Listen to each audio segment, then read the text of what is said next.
Hey guys, so what we'll be doing today is changing the upper radiator hose. You can't really see it from here, but it's right underneath this ducting.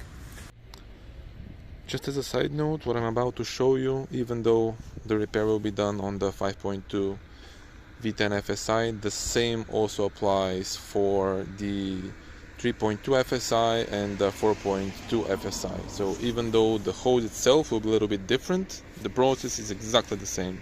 So what happened on mine is I was doing some grocery shopping and all of a sudden the check coolant light came on. I immediately stopped the car. The good thing is that I wasn't moving really fast, I was just coming out of the parking lot. So I stopped, I saw a big puddle of water right underneath the Audi.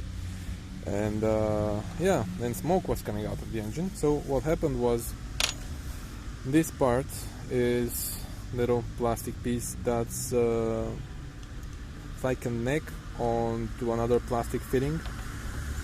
And this is a press-on clamp that goes on top of this. So what happened is that the neck is about maybe an inch thick, and half of it, so this half of it, snapped on. So now it's a little bit more plastic-like, but when that happened, it was really gooey, like rubbery. So it let go. It was an old part, and yeah, I managed to mend it. For the time being, I'll show you right now what I did to mend it. I managed to bring the car home, and now I've received an OE replacement hose. This is the part number, is 4F0120101E. This is for the upper radiator hose. In next episode I'll also be changing the lower radiator hose, because considering that the hose, the upper one, burst and I had to change the reservoir, I think it's safe to assume that the lower radiator hose is toast as well. So I'll be doing DIY on that later when the other hose arrives, but for today we'll be changing only this. So first things first is remove these two ducting pieces. I have some normal tap screws on mine because the OE screws were missing. But yeah, you have some normal OE Phillips head screws.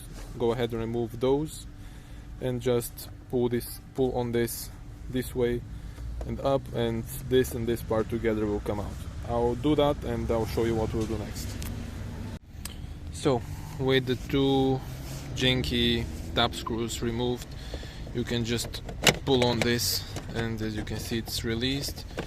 Pull it to this side, then grab onto this and just remove this part, and then this will slide out as well.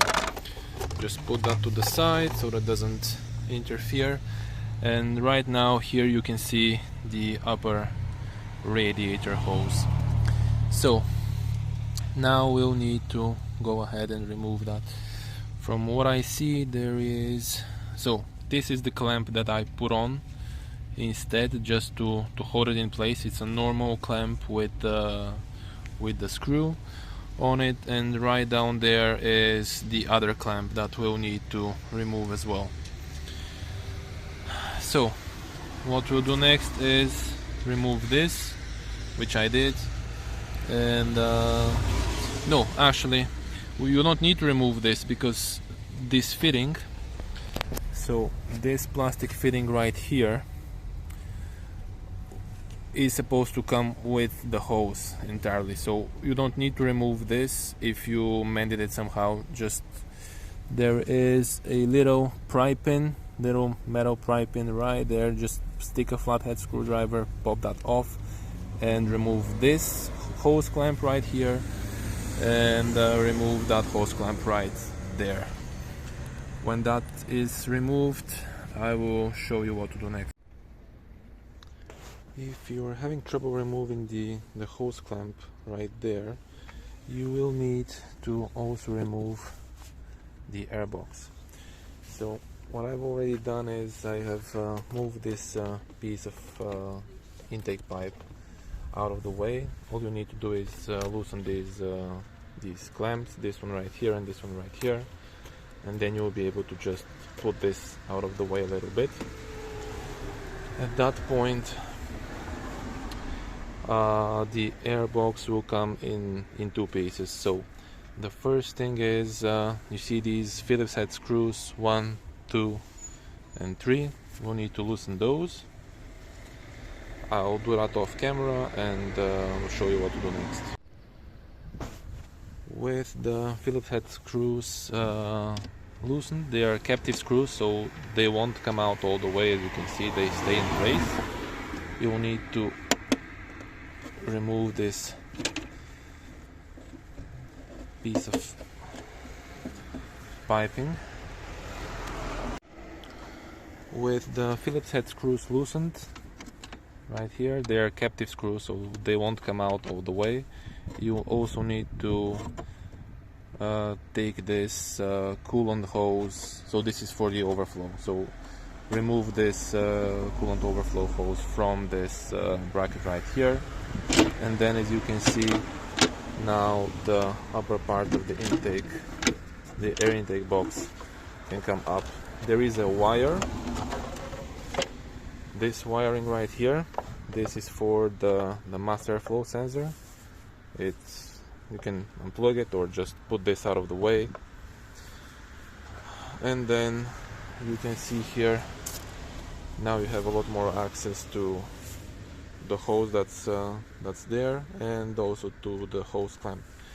If you want, you can also remove this. This is the lower part of the air intake box, but from what I can see, that doesn't seem to be necessary at this point. But just for reference, the way you remove this, if for example you need to do some work on the headlight or something, you just grab it right here and then pull towards you like this, and as you can see, it's already out. Just pull it up a little bit more this way and it will swing right out.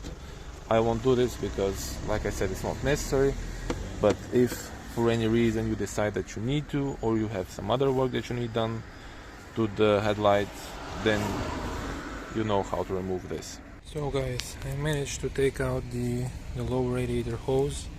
Here is the old one, the clamp on the top.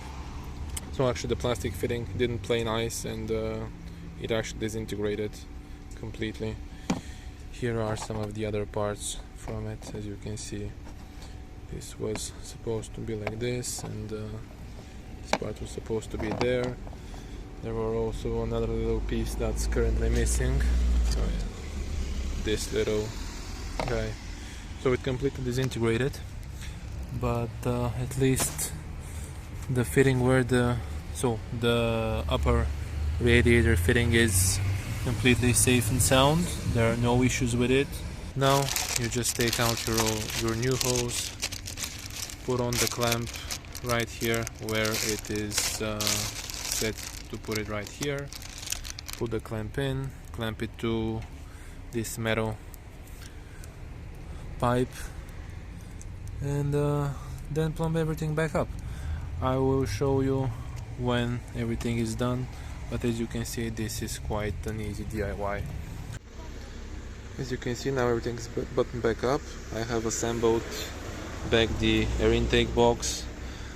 The overflow coolant hose is back in its place. Everything's looking good. I have also sourced a couple of these original screws that hold this part of the intake.